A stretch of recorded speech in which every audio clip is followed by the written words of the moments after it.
In focus. All right, these are all Cooke, but one of them is our girl. Click the links for BitChute and Odysee.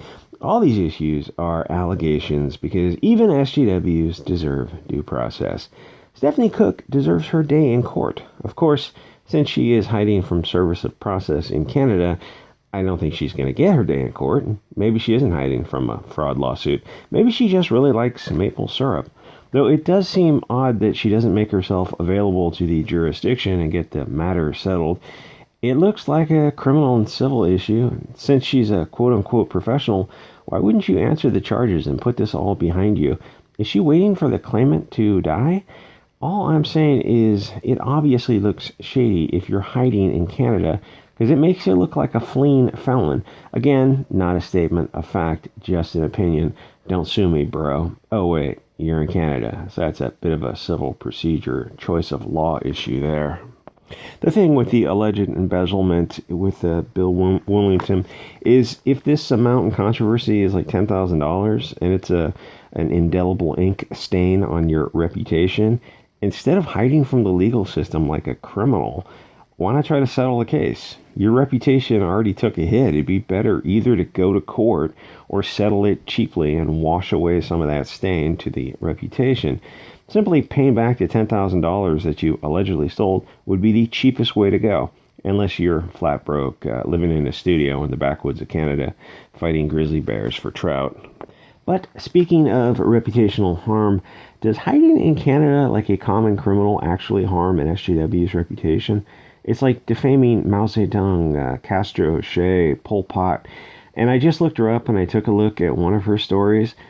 She has it in one of those anthologies with women, but this was in 2016. A woman's anthology now would have a lot of people that identified as women but were 6'1" with a beard and possibly a shaved head, which is sort of a weird flex where women's groups now have to include men in them to be inclusive. Her story is Tumblr level. I stood up, I punched the sexist, blonde, blue-eyed, bunned youth, and everyone clapped. Hashtag literally the Austrian corporal. It's written in 2015 cutesy speak, which is weird because she was 29 when she wrote it. These anthologies are an odd collection. It's a bunch of riot, rebel, geek girls who have stood on a skateboard once and played 3 chords, E, C, G, to rock out to that whole song, which is a great band, by the way. Courtney Love is an underappreciated rock artist. It's like everyone associated with Nirvana was talented, even the girlfriend. And I was never that into that band. But Kelly Sue DeConnick, Stephanie Cooke are not talented. They are crazy, angry women who know how to grind an axe and try to sell to other feminist cat ladies. She's trying to corner the market on the 2,000 angry cat ladies who will buy comics and not just go sailing. My point was they're using these angry feminist anthologies because if they try to sell their work on its own, it's a no-go. If they try to go the Comicsgate route, they'd be in trouble. So they team up to compile a bunch of garbage that then they sell as a woman's anthology, which is, it's not enough a reason to support somebody. Which reminds me, I was watching these 2 small SJW comics channels. They have interviews with big names, but one channel's got 900 subs, the other has got 2,000. The guy's been on YouTube with access to everyone for over 5 years, and he has 2,000 subs. How does that happen? Because there is zero excitement. The interviews are the softest of softballs. Dear writer, why do you think that you're the next Herman Melville? Thank you, I'm glad you asked me such a provocative question about my greatness. Now keep sucking while I answer it. Have you seen Drink and Draw? They are scared to death to talk about anything for fear of getting canceled. There is no excitement in comics because it's a group of SJWs drinking the Kool-Aid. And even if I had a chance to interview them, it would be, so you guys are sticking to the SJW stuff, huh? Yes, we are, all the way to the bitter end. Why? Because we're gonna own the Chads. Okay, and yes, maybe I could do an interview with some Comicsgate guys, but why bother? They have their own channels. And though honestly, Mike Miller could use some help getting his name out there. He's a brilliant artist, but all he does are live streams. He's famous for walking slowly and stealing from his neighbors. But even Mike's streams get more views than the SJWs because people aren't terrified of being canceled. they're already canceled.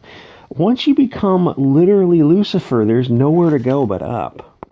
They got blacklisted from an industry, or I should say, probably don't want to say the B word. I probably should have said indelibly inked, removed from an industry.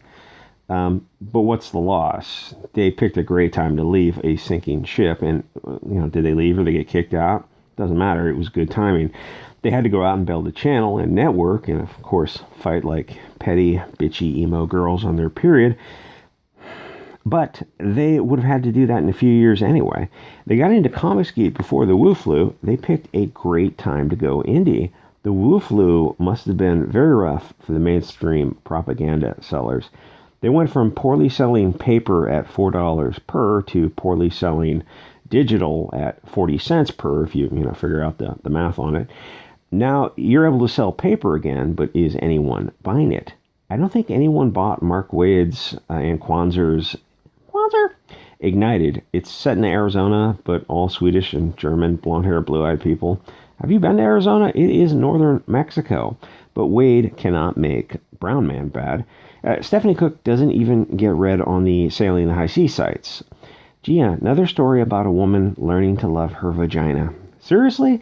They act as if it is the most important part of a woman. Hint, it's between her ears. So Heidi MacDonald is or was an editor for a bunch of crap. Let me put this in here. I don't know if you can read this. A bunch of crap that nobody actually bought. She had a comics blog that she was actually able to sell, which is surprising, but then someone else bought it from the initial buyer and promptly fired her. So she made another one. And honestly, it feels like a lot of these women in comics are just sort of parasitical hangers-on to the guys who actually do the work. Like the guys created something, and then the SGWs wait for it to go corporate enough to have a human resources manager where you can pressure them on social media. Then they demand to be hired because they're women. Which is weird because we are all women now, and if you're in the industry or you want to get into the industry, you're going to have to discover some long-lost ancestry. I'm 1/1024th American Indian or Arab or African, and I'm LGBT, queer, non-binary, trans, lesbian. That's the only way you're gonna get those oppression points up a little bit higher on the ladder. So she wrote a hit piece on Bill Willington, but he's one of the only openly right-wing guys left in mainstream comics. Which seems like an incredibly hostile work environment if you're on the right. So, of course, she had to destroy him, and then you combine that with his being the alleged victim of Stephanie Cooke's embezzlement. She had to destroy him as much as possible. I think in 2007, he said that he was on the right. I don't care if they cancel me for that. Yes, they're going to. That's insane. Which is, sad to see how far things have come, but that's a fireable offense in current year. It seems like political discrimination to me. Mainstream comics has got to be the worst place to work if you're normal. I don't even mean if you're on the right. I mean if you're just not a backstabbing, bitter cat person who just hates everything and everyone and can't wait for someone to slip up so you can turn on them and destroy them and start this whisper network. Someone like her who's alleged to have done several things, it's like, okay, I understand her motive. She's probably a broken, damaged person who had something happened to her. She's like borderline personality disorder or a sociopath or something where you can think like, I'm going to work for this guy. And then I'm also, because you've got access to a checking account for the business, I'm just going to pay for travel expenses.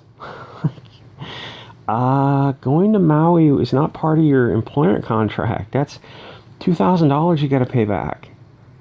It says here you've got a list of lunches. Yeah, $836. That's not in your employment contract. You get paid $2,500 a month back in the day. None of these things. Oh, rental cars when you're in Maui, that's $1,200. No, you don't get to charge for that. That's theft. What's that? I'm in Canada now. Yeah, that's what happened. So Heidi MacDonald and Stephanie Cooke, they seem like absolute scammers and leeches, just scummy people.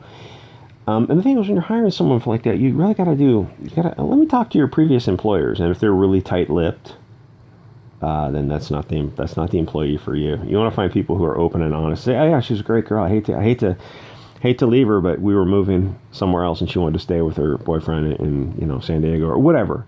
But if they're like really tight-lipped about her and they never get back to you, it's like no, do not hire that. You want the best reviews. But they were scamming to get into a shrinking industry. And really, would you want to work with them? If they find out that you're on the right or Christian or Euro tribal, then you're literally Satan to them. They will use the Whisper Network to destroy you. So why would you want to hire them in the first place? And it appears that now the Whisper Network is starting to work against these people. But even when the first Whisper Network article came out, oh God, inclusive doesn't sell anything. You have to throw that crap in the trash. When the first thing came out, there was more of an industry to go back to, but since you had the Wu flu, man, they got to be decimated. No, things are fine. Things are totally fine. Really? Why are you smoking cigarettes and drinking coffee incessantly? Why is even other SGWs in the industry are starting to come forward about the cracks? It's selling the high seas that are running our sales. Are you sure about that?